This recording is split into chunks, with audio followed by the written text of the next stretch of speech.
Your stomach is making decisions right now. It's not asking your brain for permission. Even more disturbing, scientists have discovered it's controlling your emotions, your anxiety, and possibly even your personality. Your actual brain might just be along for the ride. We've always thought the brain in our skull was the boss, the command center calling all the shots. Turns out that's only half the story. Right now, sitting in your gut, you have 500 million neurons. That's more neurons than in the entire spinal cord of a cat, and here's where it gets weird. This second brain, called the enteric nervous system, operates completely independently. It doesn't wait for instructions from your head brain. It makes its own calls, sends its own signals. And here's the kicker. It might be running the show more than we ever realized. Think about the last time you felt anxious. Where did you feel it?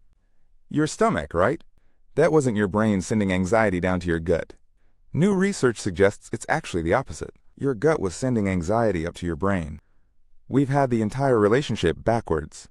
When scientists severed the vagus nerve, the main highway between gut and brain, in lab studies, they found that emotional signals from the gut stopped reaching the brain, and anxiety levels dropped dramatically. Your stomach has been the puppet master all along. Here's why this matters for your actual life. You know that gut feeling you get about people? That instinct that tells you someone's lying, or that a situation feels off, even when everything looks fine on the surface. That's not some mystical intuition.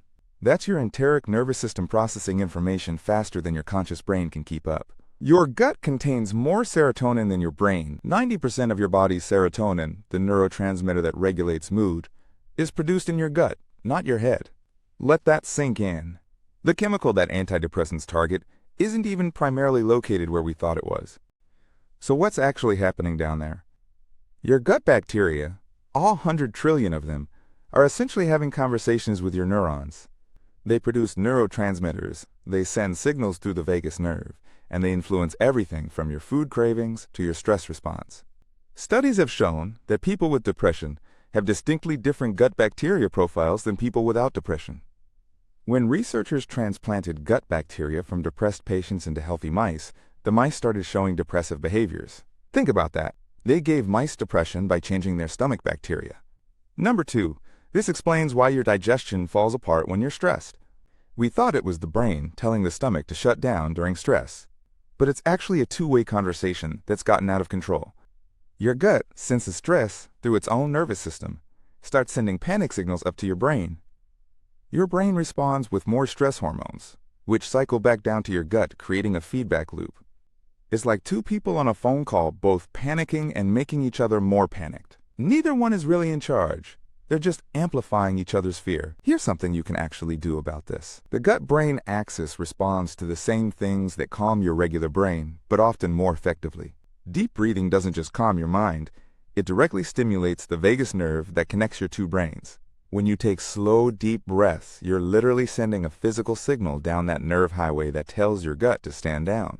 This is why breathing exercises work so fast for anxiety.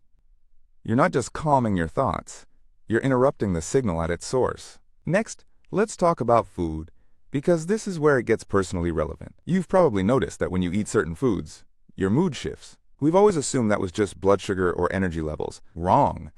Your gut bacteria are responding to what you feed them, and they're sending corresponding emotional signals to your brain. When you eat processed junk food, certain bacteria thrive and send inflammatory signals that your brain interprets as stress or low mood. When you eat fermented foods or fiber, different bacteria flourish and produce compounds that your brain reads as calm and contentment. Your food choices aren't just fueling your body, they're literally programming your emotional state through bacterial messengers. Here's the disturbing part. Your gut bacteria have learned to manipulate you. They send craving signals to your brain for foods that help them survive.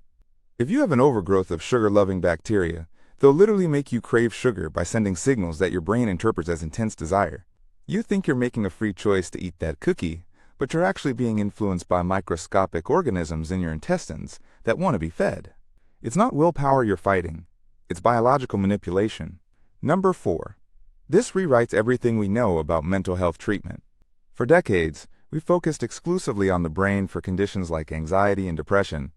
Therapy targets thoughts, medications target brain chemistry. But if 90% of serotonin is in the gut, if the gut is sending the emotional signals in the first place, maybe we've been treating the symptom instead of the source. Recent studies on probiotics, specific strains of beneficial bacteria, have shown results comparable to antidepressants in some patients. They're calling them psychobiotics now. You can literally change your mental state by changing what's living in your stomach. Think about this practically. When you have a big decision to make, your gut reaction might actually be smarter than your analytical brain. Your enteric nervous system processes information about social cues, environmental safety, and threat detection faster than your conscious mind. It's taking in micro-expressions, tone of voice, body language, and pattern matching it against every similar situation you've ever experienced, all beneath conscious awareness. That uncomfortable feeling you get around certain people isn't irrational. It's your second brain processing data your first brain hasn't caught up to yet. So what do you actually do with this information? Start treating your gut like the brain it is. Here are 3 practical steps. Feed it like you'd feed a brain you want to function well. Fermented foods like yogurt, kimchi, and sauerkraut introduce beneficial bacteria. Fiber feeds the good bacteria you already have. Omega-3 fatty acids reduce gut inflammation, which reduces the inflammatory signals reaching your brain. Listen to it. When you get a gut feeling, don't dismiss it as irrational. Your enteric nervous system might be picking up on something your conscious mind missed. When you're anxious or stressed, remember the signal might be starting in your stomach. Address it there. Breathing exercises, gentle movement, even placing your hand on your abdomen can help interrupt the stress signal at its source. The implications of this are genuinely unsettling because it challenges the idea that we're fully in control of our own minds. You're not just you. You're you plus 100 trillion bacteria that influence your decisions, your moods, and your instincts. But here's the empowering flip side. You have way more control than you thought, just in a different location. You can't always control your thoughts, but you can control what you feed your second brain. You can strengthen the communication highway between your 2 brains. You can start treating your gut feelings as the legitimate intelligence they actually are. Your stomach isn't just digesting food. It's processing emotions, making decisions, and quite possibly determining who you are as a person. The next time you feel something in your gut, remember, that's not metaphorical. That's 500 million neurons doing exactly what they're designed to do, giving you information your head brain doesn't have yet. Start listening to your second brain. It's been trying to talk to you all along.